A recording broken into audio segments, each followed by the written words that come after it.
In today's video, I'm going to share why retirees with over 1.5 million in savings still go broke. And the truth is, it has nothing to do with how much money they've saved or even their habits they've developed. After working with hundreds of wealthy retirees who believe their nest egg guaranteed financial security, I discovered something surprising. Accumulation alone and having good habits doesn't protect you from failure. In fact, the real threats to financially successful retirees often blindside them emotionally and financially and leave them wondering how things went so wrong. That's exactly why I'm making this video today. I want to expose the hidden reasons why having $1.5 million or more doesn't guarantee a safe or fulfilling retirement, and what actually determines whether you'll thrive or struggle once you stop working. If you're new to the channel, I'm Eric Rodriguez. I'm a certified financial planner and founder of WealthBuilders LLC. I've been focused on helping people retire on their terms,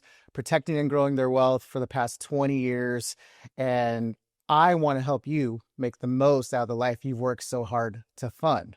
And, as we're going into this conversation today, what's really interesting about the findings that I've had is that retirees tend to save obsessively over, 20 or 30 plus years, but then they realize a couple of things. One, that it's too late to do the things they really want to do, or two, they essentially don't have the confidence to spend freely. So why does this happen?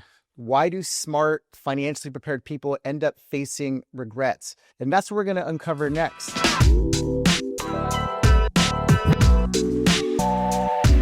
I want to start with the false security with $1.5 million plus has. It's an illusion of safety. The number becomes almost like this psychological finish line, and people stop planning beyond it. They assume that, okay, once I hit this number, I'm done type of thing. But that's really when you need to start planning. That's really when you need to start implementing your plan, because that number, it tells you nothing about how to turn savings into income. By the way, fun fact, if you've saved over $1.5 million in retirement accounts, you've done better than 95% of the US population, according to Investopedia. If you are one of these retirees, you've developed great habits. You've learned the greatness of delayed gratification. You are a disciplined investor / saver, and you've been resisting lifestyle creep pretty much your entire accumulation phase of life. But what's interesting is those same habits don't always help in retirement. So you've been training for this for the last 30 years, maybe 20 years. You've been practicing how not to spend, how to save. But when it comes to transitioning to retirement, to be confident, to be intentional about how you're spending it, it feels really off, maybe unnatural to some people. It's like being handed the keys to a Ferrari after 30 years of riding a tricycle, right? It just feels weird. Well, there are two ways retirement can go wrong. First is running out of money, and the second is dying with regrets. So if you're a super saver, you might tend to obsess over the first one. I'm never running out of money, never running out of money. But you might forget the second. So it's almost like tending to a garden so carefully you never actually cut the flowers. You end up with a perfect rose bush and no bouquet to enjoy, right? So the $1.5 million trap, it gives you balance confidence. It's a great number, nice round number, but not lifestyle clarity.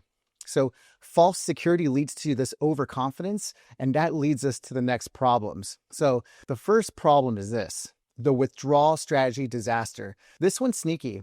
It's the Affordable Care Act subsidy trap. So the goal is you keep your income low to get health insurance subsidies.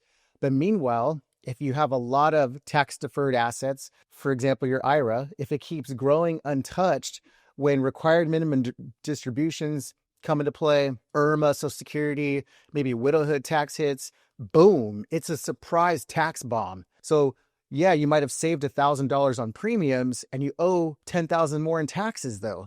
So high net worth requires high level tax planning. So we need coordinated withdrawals, not subsidy chasing. As I like to say, don't save pennies on your premiums just to light a fire under your future self. That leads us to the next problem. The portfolio risk misalignment might be too conservative. I see that a lot. You protect your principal by pulling out of stocks.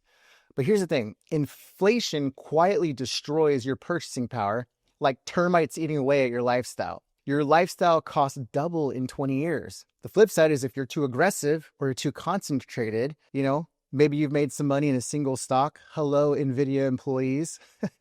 But now that stock is 30% or more of your portfolio. So one earnings miss and your whole plan is shaken. One bubble burst, etc., your whole plan can go upside down. So we want to be at a place where we can diversify, we can sell down.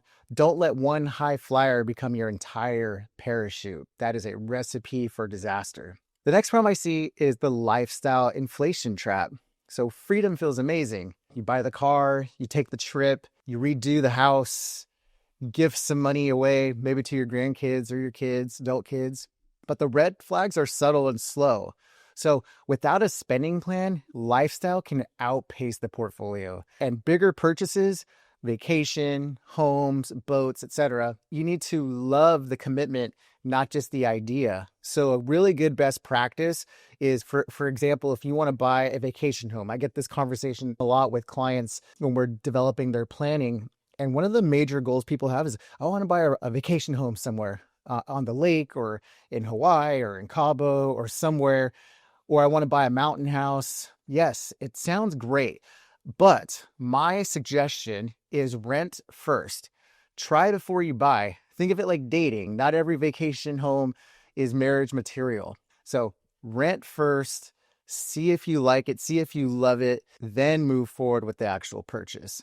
Next problem is the long-term care blind spot. This is the big one and the most ignored. So it's not just about the money, it's about the disruption. So six-figure care costs, it causes a lot of family stress, emotional weight, etc. We want to prepare for this. So I'm not saying go out and buy a long-term care policy tomorrow, but you do need a backup plan. How are you going to pay for long-term care needs if it's going to cost you $500,000 or $300,000? If you have a family history of Alzheimer's, dementia, or something, you really need to be thinking about this and make it a priority.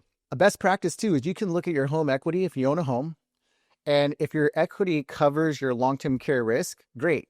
Then that frees up your portfolio for your basic living expenses and the goals you have for your retirement. So again, just one lens of how you can look at covering long-term care. But I do see this being a huge, huge landmine and blind spot in people's plans.